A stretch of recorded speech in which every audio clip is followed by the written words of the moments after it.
Thanks for clicking. Big news out of China this week as it was announced that Evergrande's CEO and its finance chief had resigned from the troubled real estate developer after it was announced they misused $2 billion worth of loans. You did a good job.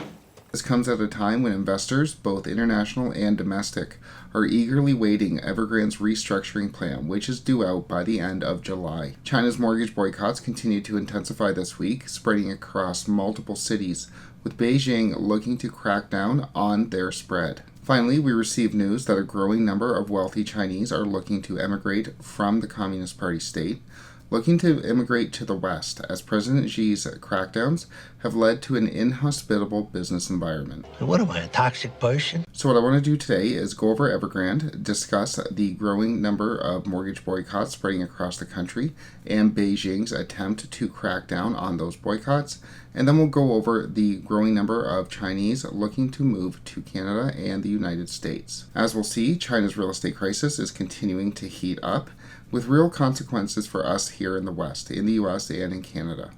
We'll continue to have updates out on this crisis on this channel every Friday. If you want to get those updates, make sure you click, like, and subscribe. But for now, let's get into Evergrande.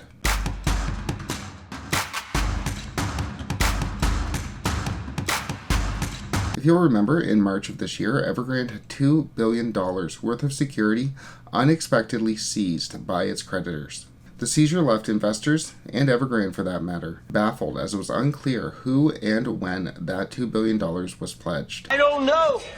As a result, an independent committee was set up within Evergrande to find out who and when that $2 billion was pledged, and we got the results of that probe this week when Evergrande CEO Zia Hujan and CFO Pan Darong were forced to step down as a result of their involvement of the pledging of that $2 billion. Well, $2 billion isn't a whole lot compared to the $300 or $400 billion currently owed by Evergrande. Estimates are unclear. The not knowing where the money was and the potential cover-up by the CEO and the CFO doesn't look good on an industry that is already plagued by transparency issues and growing concern of international and domestic investors about their ability to get their money back. And this stepping down of the CEO and the CFO really could not have come at a worse time, as investors, both global and domestic, are eagerly awaiting the release of Evergrande's much-anticipated restructuring plan, which is going to have major implications for investors across the board. With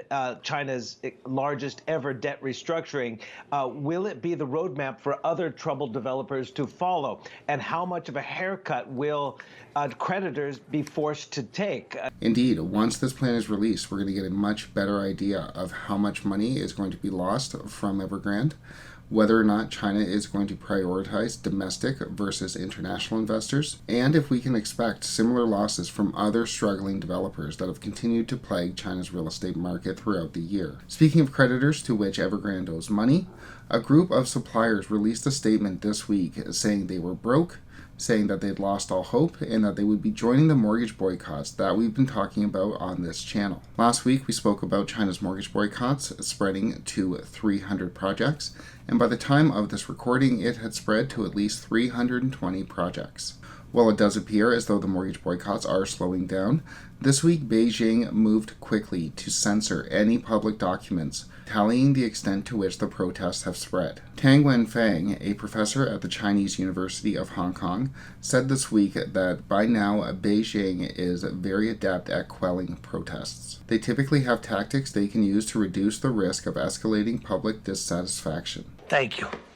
So while these mortgage boycotts appear to have slowed, and I stress the word appear, it's not clear that we are going to receive a full picture of these mortgage boycotts in real time, as Chinese authorities, as Beijing has moved very quickly to crack down on the spread of information on these boycotts. With that said, with the protests now involving tens of thousands of mortgage borrowers, constituting over $300 billion in loans, these protests do represent a real sense of a worsening real estate crisis throughout China. And among the wealthy, at least, the discontent appears to be boiling over. We received news this week that a growing number of wealthy Chinese are looking to leave the country, with the number of inquiries stemming from wealthy Chinese looking to immigrate to Canada tripling over the past few years. As we discussed on this channel at the beginning of this real estate crisis nearly a year ago, One of the main concerns with this real estate crisis, concerns for the West at least, was that wealthy Chinese would try to move their money out of China and move it into Canada, which would flood our real estate markets. At the time, our real estate markets were hot, but they would try to flood our real estate markets, which would put further upward pressure on the West's real estate prices, on the prices of real estate in the US and in Canada. But now it looks like this worry has started to come to fruition, with thousands of wealthy Chinese looking to leave the country. Should Canada and or the US see thousands of wealthy Chinese constituting tens of billions of dollars leave that country and move to the West, it will obviously have a big impact on our real estate markets. And as we've seen, cash-rich investors are not very responsive to changes in monetary policy. So this could be adding at least another element to our real estate, to our own real estate market, as the addition of tens of billions of dollars is going to have an effect. Whether or not these wealthy Chinese are going to be successful in moving their money out of the country remains to be seen. And it also remains to be seen whether or not Beijing is going to allow them to move that much money out of the country. With that said, with Evergrande's restructuring plan due out any day, and with these mortgage boycotts continuing to escalate, we should have a better idea on the state of the Chinese economy and China's real estate crisis in the coming days and weeks ahead. We'll obviously have updates out on that crisis, on China's economy, on this channel.